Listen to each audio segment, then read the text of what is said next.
what causes the business cycle? Let me just explain very quickly, big picture terms, the Austrian theory of how that works. So normal sustainable growth, why is it that the economy typically produces more stuff year after year? Why are we having a much higher standard of living today than people 100 years ago? In the Austrian view, one of the main explanations for that is that we have more capital equipment, right? Workers today are working with more tools and equipment than people 100 years ago had. There's also technological improvements, scientific discoveries, but it's also there was more savings and investment. And so in the Austrian view, genuine saving, when people refrain from consuming as much as they physically could and instead produce things like hammers and drill presses and 18-wheelers instead of just fancy meals and going to movie theaters and stuff like that, that allows the economy to grow over time. We're producing more tools and equipment so that down the road we're going to be more productive. Okay, so it's like short-term pain or short-term abstention, but long-term benefits when you do that. So how specifically, if there's saving, what does that do? What is the mechanism by which the market takes that saving from households and channels it into productive long-term investment? Well, the interest rate plays a key role in that, or interest rates if you're thinking about different maturities. All right, so purposes of this talk, I can't get into the specifics of this, but I'm just telling you the general Austrian story is that market prices help guide entrepreneurs deciding what products and services to sell, but in particular, the market price of interest rates is something that helps coordinate decisions over time. So it ensures or helps to ensure that businesses are making long-term investment decisions that dovetail with the saving and consumption decisions of households. Okay, so if consumers want to save more, that frees up real resources that get channeled in longer-term projects, and that all meshes, right? There's enough saving to fund those projects to completion. Now, that's when things work. That's sustainable growth. What happens, however, what if commercial banks flood the market with credit that's not really backed up by genuine saving, right? It's just there's a way in modern banking that the banks can lend out money that doesn't, point to actual saving that anybody engaged in. So classic example is since 2008, the Fed has just been pumping in money through various rounds of what's called quantitative easing. So if that happens, that also is going to push down interest rates, right? If you're taking out a loan from a bank, you don't know whether that loan is coming from genuine saving or just because of a government policy that pushed in artificial liquidity. So that sets in motion the same sorts of longer-term investments that genuine saving would, but the distinction is, or the difference is that there's not actual saving to back that up, right? So you don't have enough real saving, real resources being released to fund all those projects, and so it gives an apparent period of prosperity for a few years, but eventually it crashes. Okay, so again, the big picture, this is the Austrian story, is that artificially low interest rates fuel an unsustainable boom. It seems good for a while. Businesses are hiring, everybody's expanding, but that's unsustainable. We're not actually wealthier just because the banks flood the market with liquidity, and in fact, it leads businesses to make the wrong decisions. And eventually the chickens come home to roost. Okay, so that's the basic story. Let me now just give you some charts to try to show you, so that don't worry, this isn't going to be too many. There's going to be like 3 or 4 charts, but I don't want it to just be this airy theory. I want to show you actual evidence as to why this story makes sense to explain the housing bubble that we recently went through, and then why I think we're in a bubble right now. Okay, so after the dot-com crash, Alan Greenspan, who was the Fed chair at that time, cut interest rates. So I don't know if you can see this in the back, but here's 92, 94, 96, 98, 2000, and so on. All right, so I was just giving you a long-term view of what's called the federal funds rate. That's like when the newspaper says the Federal Reserve decided to do such and such with interest rates. That's the interest rate they mean, okay? So I'm showing you this longer-term chart going back to the early 90s just so you can see how low or how unusual it was that it got this low, okay? So here was the dot-com crash happened, then there was the 2001 September 11th attacks, and you can see they brought this particular interest rate was at 6.5%, and they brought it down eventually to 1% by June of 2003, and then held it there for a year, and then slowly started ratcheting it up. Okay, so you can just see historically how that was a pretty low rate. And so the story the Austrians are going to tell at this point is that is what helped to fuel the housing bubble. Now, maybe you want to get in this in the Q&A. There were a lot of things going on that fueled the housing bubble. There were a lot of silly federal policies and so on, and we can get into that, so I'm not minimizing that, but I'm saying one of the chief things that was adding fuel to the fire was this artificially cheap credit that allowed the blow up of the housing bubble. Now, you may remember, too, at the time, they were calling Alan Greenspan the maestro. Right? He was on a magazine, I think it was Time magazine, I'm not sure, but there was some major publication calling Alan Greenspan the maestro. And why were they praising his magical powers? Because they were saying it's amazing that with the dot-com bubble bursting and the September 11th attacks and that recession, that's that gray region there, that recession that was in the early 2000s, they're saying it's amazing that housing kept rising throughout that. How did Greenspan do it? Good job, Alan. And then in retrospect, though, you can see, wait a minute, maybe that wasn't such a good idea, that basically Greenspan, got us through that rough patch or gave us a soft landing, as some of the metaphors they use, by replacing the dot-com bubble with the housing bubble. Okay, so here I did try to give you some more evidence. So this is now 98 to 2008, so you can see this, the blue line's the interest rates. So it was up at 6.5, they brought it down to 1, and then there's every meeting they kept raising it step by step. The red line is the S&P Case-Shiller U.S. Home Price Index. Okay, so you can see how the housing bubbles, and then once this leveled off, that's when housing prices started cratering. All right, so there I'm just trying to give you an idea, some evidence to make the Austrian story a bit more plausible. I don't have time to get into it in this talk. The students saw I produced a quote earlier in the week where there were plenty of Austrian economists in real time during this period who were warning, saying this is a housing bubble, this is unsustainable, the Fed's cut interest rates too low, this is going to come crashing down, be wary. And there were plenty of mainstream people literally laughing in their faces. All right, so, and no one likes to be laughed at. It's very disturbing. Okay, so that's what happened there. Now, so let's say you generally buy the story I just told you. Maybe I hopefully convinced you that may have been part of what went on there.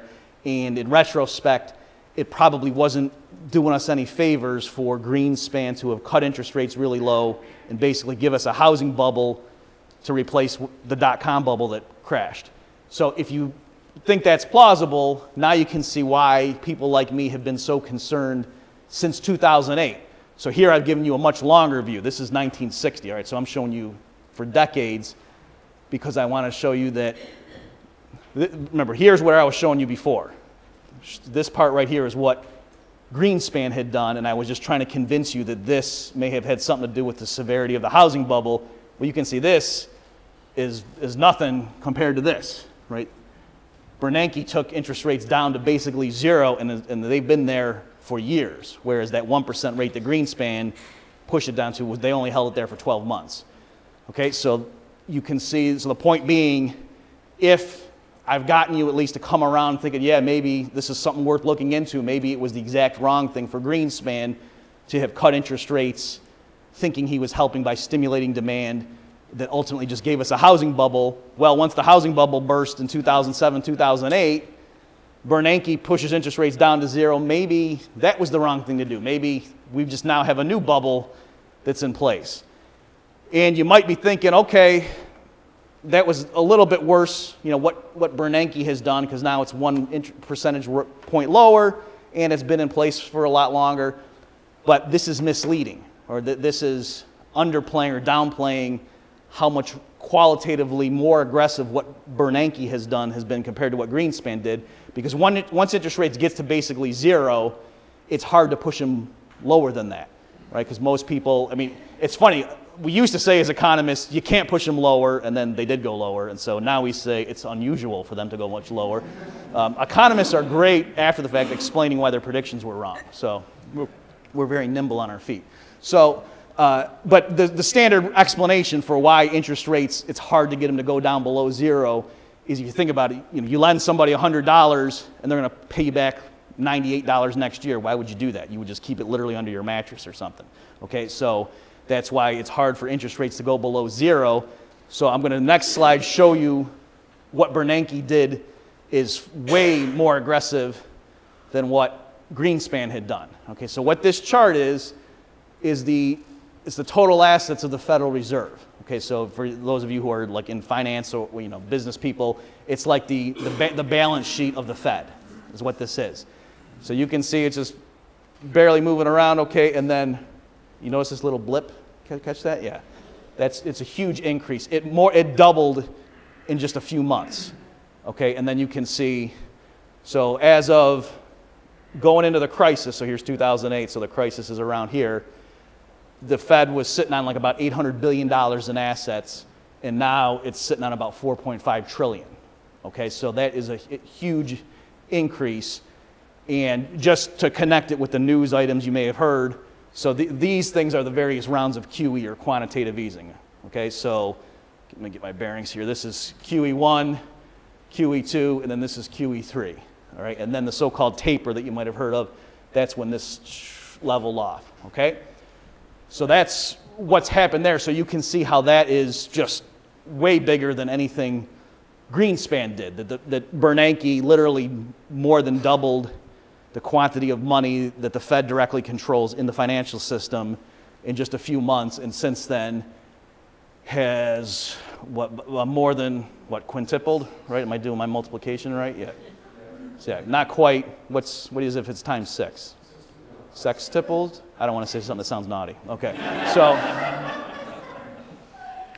so you get the point though, that why that's such a huge increase. Now let me show you, there's just one more slide. Hang on guys, don't worry. One more slide and then we'll move on to more fun stuff.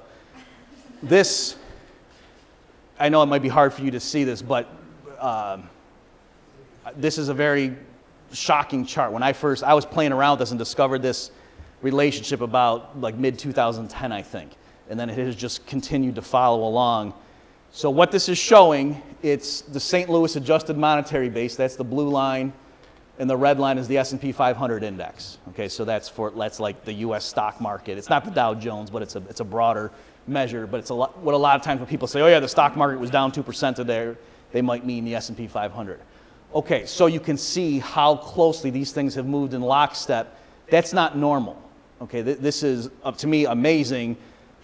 In my mind, is pretty good evidence showing that the apparent recovery in the stock market since 2009 has not been due to the wonderful prosperity and all people thinking, yep, the U.S. economy is really on a solid footing now.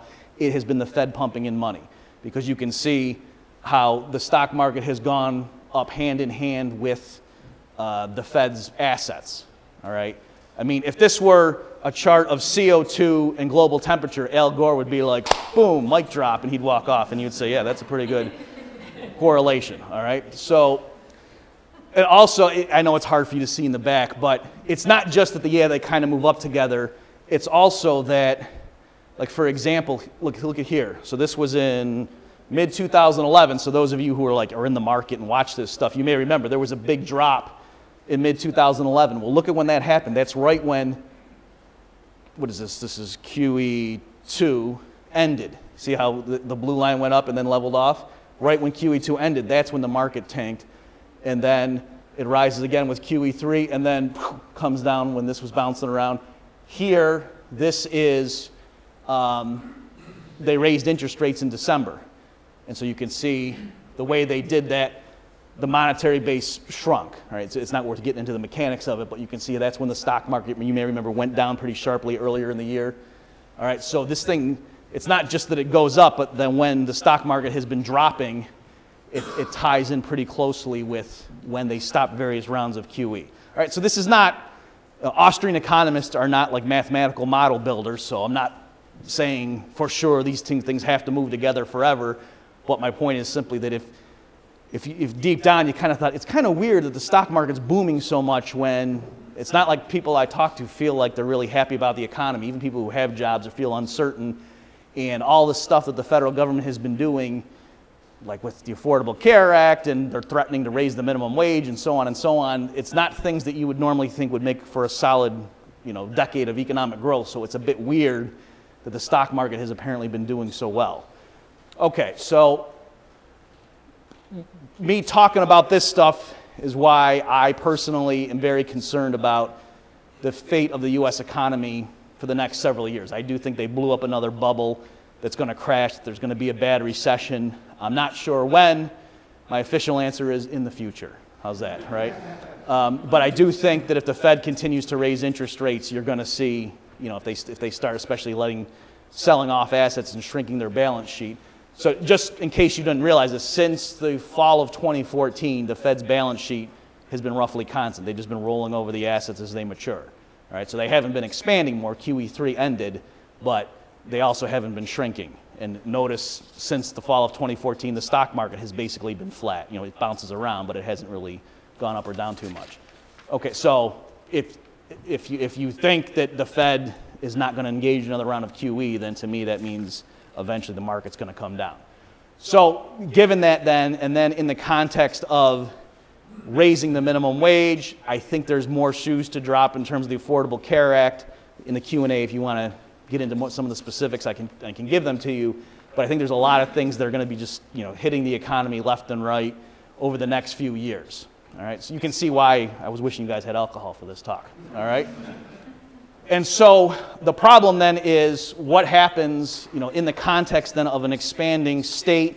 You know, there's lots of surveillance, various mechanisms by which the government has grown a lot more powerful in a disturbing fashion recently. Well, I think we have an example, you know, of what happens when you've got a bad economy and then in the context of a police state. Oh, wait a minute. Sorry, I made a mistake. This isn't Venezuela. These are all taken from the United States. All right. Some of these are from Ferguson. Some of these are from a recent anti-Trump demonstration. All right. So it's a lot of things. I know me growing up, like things that I would have previously thought were things that only happen in South American countries with tin pot dictators and things like that. A lot of these things are more and more happening. Not just, oh, that may be down the road, like right now, stuff that I personally never thought I would see on U.S. soil is already happening. So these are some of the reasons I'm personally very concerned. And so in this context, you see, you know, when there's a horrible tragedy like the Orlando shooting, how quickly people are willing to just say, okay, yeah, if somebody's on a list, then why should they have their Second Amendment rights respected when there's no procedural safeguard about who gets on that list or not even? You know, just how frequently or how quickly so many people are okay with that. I'm worried in the context of if there is a bad economic crash, you know, what people will be willing to do if the government just promises, oh, give us some more of your liberty and we'll fix this problem. Okay, on these topics, let me just give you some reading suggestions. So Robert Higgs' Crisis in Leviathan, this is an Independent Institute book, great for just explaining historically the pattern here, the theory and the practice of how the government takes a crisis, doesn't put a crisis to waste, right? That famous phrase, doesn't let it go to waste, expands its power, and then pulls it back a little bit after the crisis subsides, but then you just had this secular growth, what Higgs calls the ratchet effect.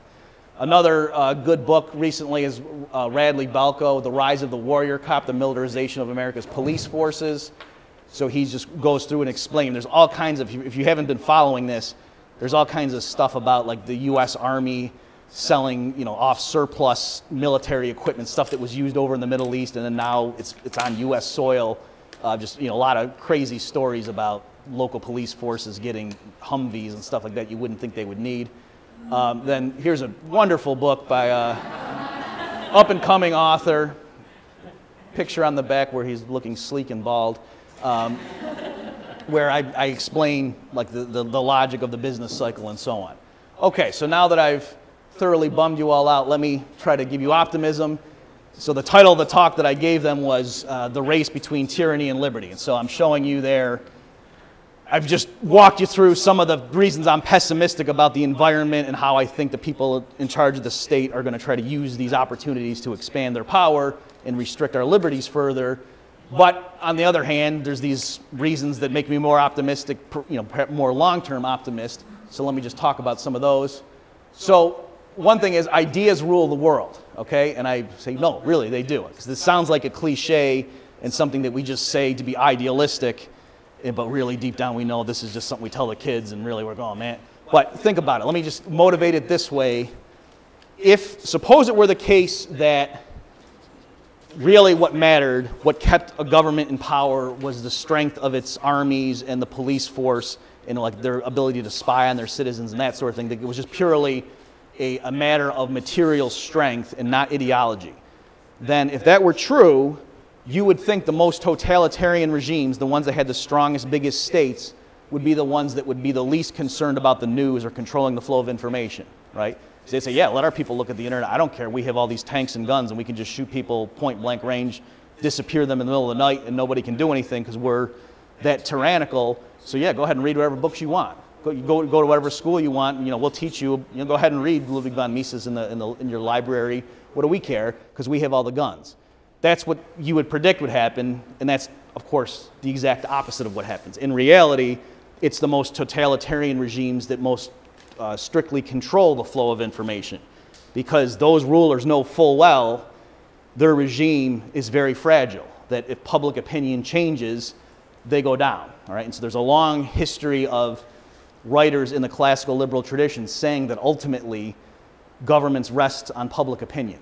And that's why, for example, in North Korea, the people are taught, they were taught that Kim Jong-il was like a god figure, all right? That it wasn't just, so he wasn't just a great man, but they thought he was somehow connected to God, or maybe was a god himself, and was intimately concerned about their well-being, all right? So Orwell's 1984 is great, capturing it with the Big Brother image, okay? So it is not that the people in North Korea, the average person, thought that, oh yeah, we're one of the poorest places on planet Earth and whatever, but we're just stuck like this because the police force will kill our family or something if we leave.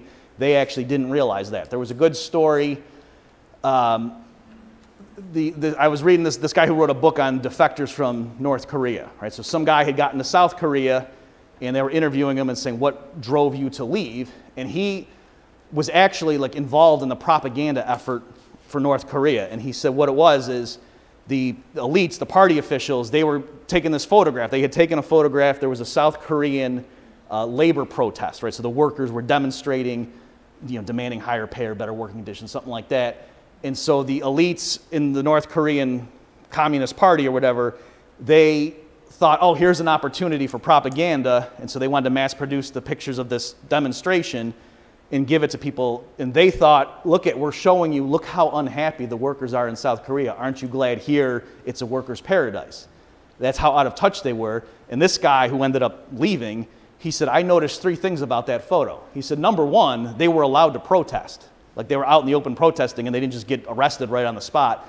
So he said, that was different. Well, here, I know you couldn't do that. He said, number two, I could see in the background, the people driving the cars were normal people. They weren't party officials. Whereas here, the only people driving automobiles are party officials. So that was another huge thing. And then the third thing he said, I saw one of the workers in his pocket, he had a ballpoint pen. We don't have those here. That's only for the party members. They have pens. Okay? And so what happened was the party officials were so out of touch, like they didn't even realize that someone seeing a pen in a guy's pocket would be an indication. Wait a minute, why are we living like this? This is crazy. Right? That's how poor. If you don't know, North Korea, I mean, they were literally engaging in cannibalism not too long ago. That's how bad the famine was at one point. All right? So when we talk about these ideas, it's not merely, oh man, GDP growth might be 2 points lower. I mean, this is really night and day stuff. Speaking of night and day, I don't know if you guys have heard this statistic, but you can go to Google maps of the Earth or whatever, and at nighttime you can look down from space and you can easily tell where North Korea is. Does anyone know why? Right, because there's no lights there. They don't have electricity, or they don't have a lot of electricity. It's lights out. All right, so things like that. This is a big disparity in terms of their standard of living. And again, it's not just, oh, the houses are a little bit smaller. It's stuff like they were ultimately, going around, like there were kids going around trying to catch wild animals to eat and things. That's how bad it was. Okay, so that just underscores the point of that the way the North Korean regime maintained its power was complete lockdown and information. Normal people can't use the internet. It's heavily censored. They have to keep it that way. Kids from early on in school are taught that the leader cares about them, is benevolent, and oh my gosh, around the world people are so unhappy because it's the capitalists exploiting them. It takes a very rigid system of control of information to keep that system afloat. All right, it's not, yeah, of course they have a military and the police to grab defectors and miscreants and whatever, but the point is the large majority are like that because they don't know any better. And so to me, that just shows the power of the internet, unleashing our ability to communicate ideas and organize opposition to state power. something as silly as this. I don't know if you guys can read this in the back, but something like this, not only does it make my day, but it actually is part of what I'm talking about and why I think the rules have changed. So Hillary Clinton sends out this tweet saying, if the FBI is watching you for suspected terrorist links, you shouldn't be able to just go buy a gun with no questions asked. So she's talking about the Orlando shooting, right? Because that guy had been on an FBI watch list or something, and so they were saying, why was he able to buy a gun? You shouldn't be able to do that if you're on a watch list. So this wise guy tweets back at her, or like retweets her, and says, if the FBI is investigating you, you shouldn't be able to run for president. Okay, so that's funny, but what's great is he got 2.1 thousand retweets on that, okay? And so it's not just that we now looking at this know that 2,100 people thought that was hilarious and retweeted it, but we all know that we all know. Do you get what I'm saying? So in terms of standing up to the powerful state that you think things are hopeless, they're trying to convince you that you're alone, you're isolated, don't bother trying to resist us because it's just you and you will fail and you might as well just ignore it and get on with your life and keep your head down. And so stuff like that, again, it's not just that 2,100 people retweeted it to, so maybe 10 people more, maybe 21,000 people saw it or something in total, but that we're all aware of how popular it was, and so that you'd feel like, okay, yeah, we're not the only one that thought this was a funny zinger. And this is why, by the way, also going back to that issue about totalitarian regimes, they are very quick to get rid of propaganda, right? Like in North Korea, if somebody spray paints on a bridge, the leader's lying to you, they will quickly scrub that because they cannot have a signal to all the other people who deep down are thinking something's wrong with this system, seeing, oh yeah, somebody else thinks that, and then knowing lots of other people are seeing that too. That's what they cannot have because that's what gets people, gives them courage to rise up against the odds. Okay, so we've got truth on our side, so we've got that going for us, which is nice. All right, and then let me end with, so here's a nice thumbs up from Mises, and let me just read this quotation from him. So this is from his book, Human Action, near the end. So his book was a whole treatise on economics. He's going over the business cycle, how does banking work, how does money work, and so on. But then at the end, the last chapter, or the last section, Mises is trying to motivate the reader to say, why is it so important for the public to understand economics? And he's saying it's because it's not like in quantum physics or something where a few experts can know these new theories. It doesn't matter whether the public believes in quantum physics or not. The products and stuff we make, rockets going to the moon or whatever, computers, the experts just need to know that stuff. It's fine. But with economics, if public opinion holds fallacious ideas going back to the mercantilists, that's what government policy is going to represent or respect. So here's Mises. Everyone carries a part of society on his shoulders. No one is relieved of his share of responsibility by others. And no one can find a safe way out for himself if society is sweeping toward destruction. Therefore, everyone, in his own interests, must thrust himself vigorously into the intellectual battle. None can stand aside with unconcern. The interest of everyone hangs on the result. Whether he chooses or not, every man is drawn into the great historical struggle, the decisive battle into which our epoch has plunged us.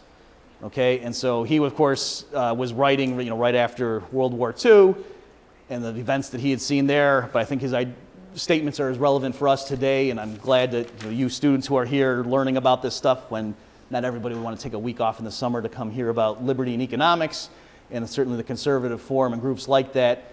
It gives me hope that yes, there is a remnant that's not just rolling over and letting this stuff happen without at least putting in a shoulder. And with that, I will entertain your guys' questions or doubts. Okay, so thanks for your attention, and now we'll turn over your guys' questions.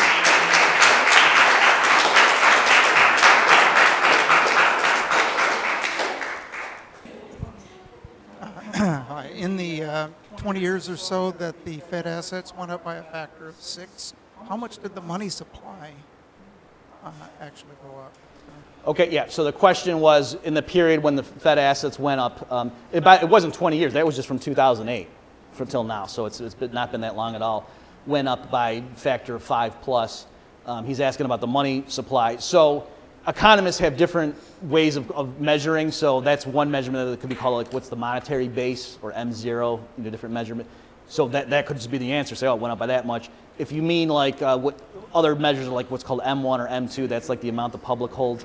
off the top of my, I mean, those went up also, I want to say like maybe, Vaughn, do you know off the top of your head? Did he step out? Okay, maybe he knew I was going to ask him a question. They went up, I don't think it quite doubled. I mean, it went up a lot, okay, but not as much as the monetary. So part of what happened, the explanation, normally those things move in tandem, is the Fed pumped in a bunch of money, and the commercial banks right now have the legal ability. They could make a lot of new loans if they wanted to. For various reasons, they haven't. And so that's partly why you haven't seen the price of eggs and gasoline, go up by a factor of 5 when normally you might have thought that would happen.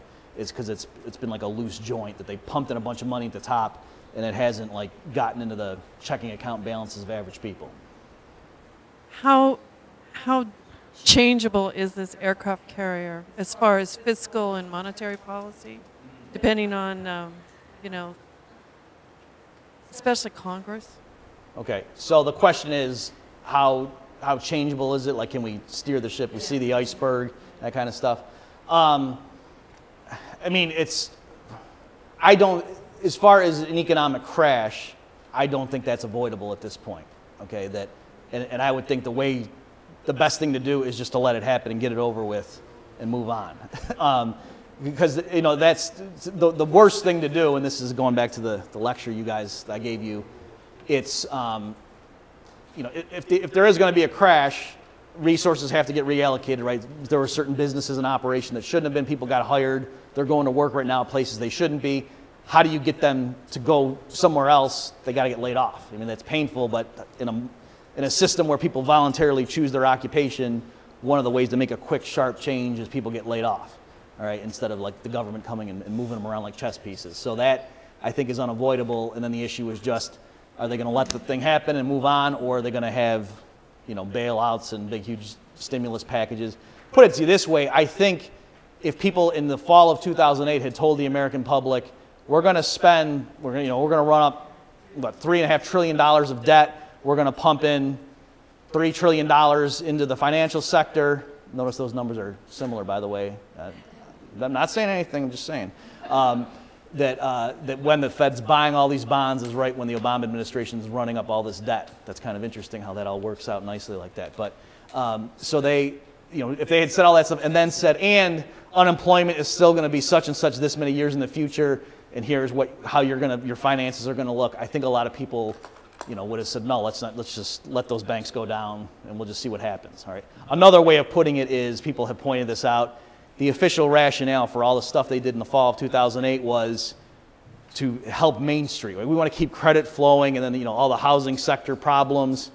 With the amount of money they pumped in, they could have gone in and taken all the underwater mortgages, maybe not made them whole, but certainly done a lot of good that way in terms of, and that would have fixed a lot of the problems from the loans. But they didn't do that. They gave the money to the big investment banks, and then the individual homeowners are still getting foreclosed on. So. Can we get rid of the Fed, and what would we do in its place? All right, so the question is, can we get rid of the Fed, and what would we do in its place? So here, yeah, I was a big fan of Ron Paul, not so much that I thought he was going to win, but I loved his campaign just for his educational purposes, and also because I was so wrong. I thought, oh, Dr. Paul, what are you doing? So if you don't know, I mean, he was, really big on talking about the Federal Reserve.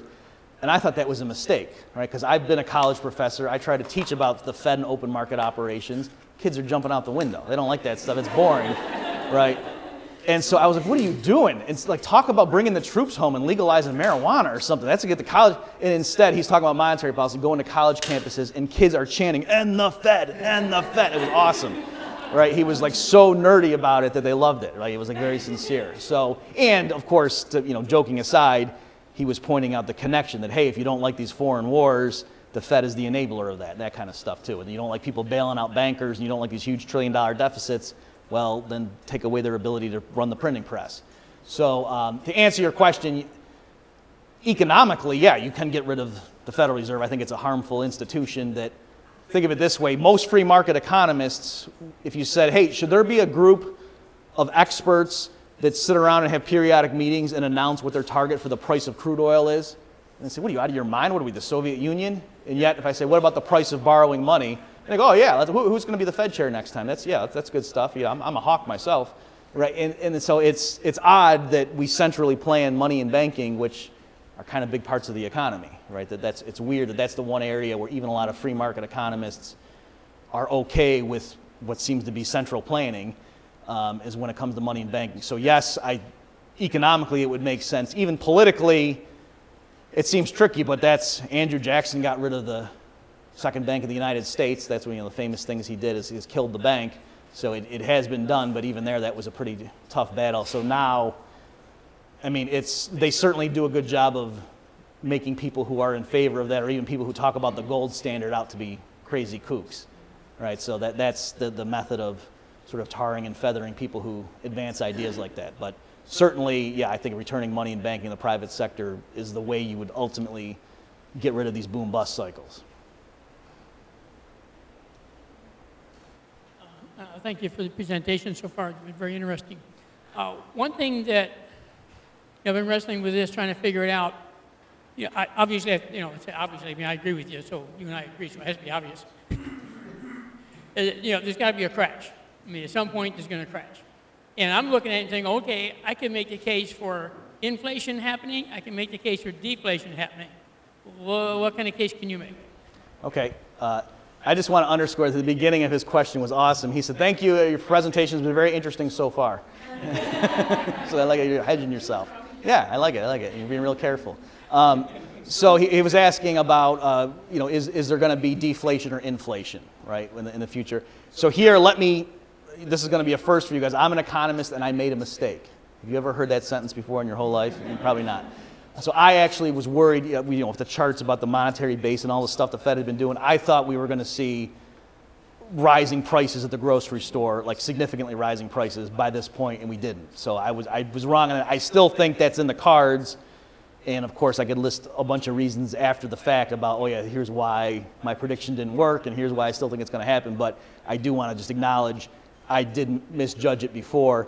I think now, actually, the dollar might strengthen in the near term, because I think Europe is in worse shape than the United States. So I think actually I think the European economy is going to have a bad crash first, and what's going to happen if that's right, people would panic, rush to treasuries that would make the dollar strengthen, and guys like Paul Krugman would say, oh, I thought we were going to have inflation, you idiots. So I think that there might be not very big consumer inflationary pressures in the near term, but perhaps well down the road, the stuff they do further to deal with that crisis is just going to make it that much worse. And so it's not going to be pretty, whatever they do. But yeah, they pumped in a bunch of money that right now is kind of sitting in limbo.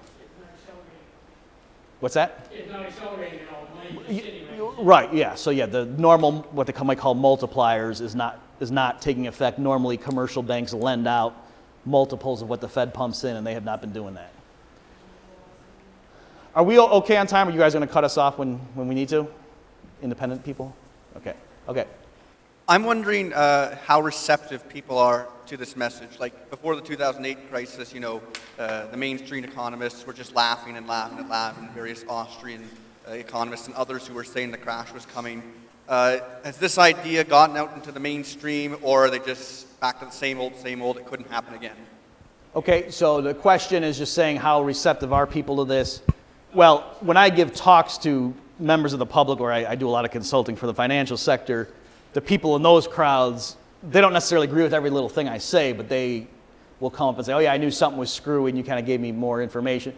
But that's kind of like a selection bias. The kind of people that are going to come here and talk by me are probably, in my general ballpark of my worldview.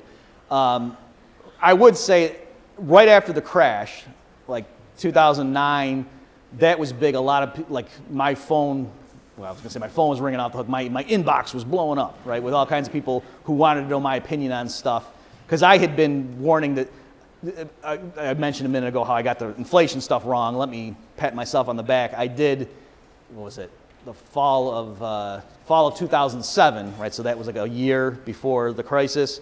I was warning we might have the worst recession since the early 80s. All right, because just looking at the amount of manipulation they had done. So there were a lot of people who were interested in the Austrians who had been warning the housing bubble is going to crash, watch out. But since then, it's kind of two things. One is a bunch of people like me were also worried about inflation, So it looks like we got that wrong, and so some people have said, okay, and also just it's been so long. Like that initial chart, I don't know if you guys, like Glenn Beck on his show had this, had a chart like that, you know, he had it like when it was at this level or something. He had a big thing, and he had the chart like printed up and then got on a forklift to be able to show. So it was a pretty good dramatic effect where the camera's following Glenn Beck and then the forklift's going, you know, up in here, and he's to show how big it was. So people in 2009 were flipping out about that, but then, you know, years kept going by and I was like, oh, maybe that's not a big deal. So I still think it is, and that they haven't dealt with that problem, but a lot of people kind of have now moved on. There's, I mean, there's like if you guys read Zero Hedge or something, I mean, there's lots of doom and gloom sites of contrarians who keep thinking, oh my gosh, they just keep blowing up more bubbles and this is going to come down hard. But right now it's kind of like the bulls and the bears, and some people are saying, yeah, you guys are always crying wolf, and the other people are saying, how can this be a good idea? Are you kidding me? Can you, I have an inference, so if we do enter into an inflationary period, that would mean that the people in debt would be somewhat better off, because the value of that would go down, right. And then those who saved would, you know, essentially be hurting. But if it were deflationary, then it would be the debtors that would be feeling the pain more than the savers. Is that correct? Yeah, so she was asking about the dynamics of inflation versus deflation and debtors versus creditors. So yes, if you had, but be careful, so if you're in debt and it's a fixed interest rate, then if the dollar, you know, weakens and so prices are rising, you know, you're fixed, if you like are making a mortgage payment, and then all of a sudden, yeah, prices go up, or yeah, student loans, things like that. As long as the interest rate's fixed, then you're okay. But if it's something like credit card debt that's rolling over, I mean, there the rates adjust periodically based on like the prime rate plus infinity. So so just be careful. But yes, that is true. So one way of putting it is, yeah, if you were going to buy a house, I would definitely stay away from like an adjustable rate mortgage in the near term. So did you spark another? Do you have a question?